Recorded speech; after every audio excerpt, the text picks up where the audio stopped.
ನಾನು ಸೆಲಿನ್ D Mellow, ಮಂಗಳೂರಿನ ಕೆಲರಾಯ್ ಧರ್ಮ ಕೇಂದ್ರದವರು. ನನ್ನ ಜೀವನದಲ್ಲಿ ಸಂತ ಆಂತೋಣಿಯವರ ಮುಖಾಂತರ ಆದ ಉಪಕಾರಗಳಿಗೆ ಸಾಕ್ಷಿ ನೀಡಲು ಬಯಸುತ್ತೇನೆ. 2015 ಇಸವಿಯ ಮೇ ತಿಂಗಳ ಮೊದಲ ವಾರದಲ್ಲಿ ನಾವು ಈ ಕ್ಷೇತ್ರಕ್ಕೆ ಕುಟುಂಬ ಸಮೇತರಾಗಿ ಹಾಜರಾಗಿದ್ದೆವು. ಈ ಹೊತ್ತಿಗೆ ನನ್ನ ತಂಗಿ ಹೊರದೇಶಕ್ಕೆ ಹೋಗಲು ಬಹಳ ದಿನಗಳಿಂದ ಪ್ರಯತ್ನಿಸುತ್ತಿದ್ದರು. ಅವರಿಗೆ ಬಹಳಷ್ಟು ಸಮಸ್ಯೆಗಳು ಇದ್ದುದರಿಂದ ಅವರಿಗೆ ವೀಸಾ ದೊರೆಯಲು ತುಂಬ ತೊಂದರೆಗಳಾಗುತ್ತಿದ್ದವು.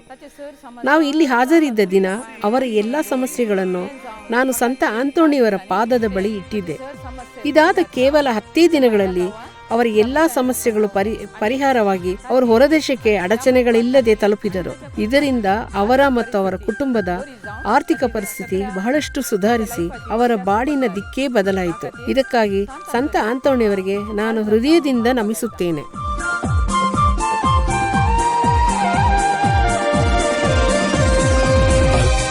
ಶಾಲಿಯಾದ ಸಂತ ಆಂತೋಣಿಯವರೇ, ಆಂತೋಣಿಯವರೇ, ಶಾಲಿಯಾದ ಸಂತ ಆಂತೋಣಿಯವರೇ, ಆಂತೋಣಿಯವರೇ, ಪವಾಡ ಪುರುಷರೇ, ಸಂತರೇ, ಸಹನಶೀಲರೇ, ಆಂತೋಣಿಯವರೇ.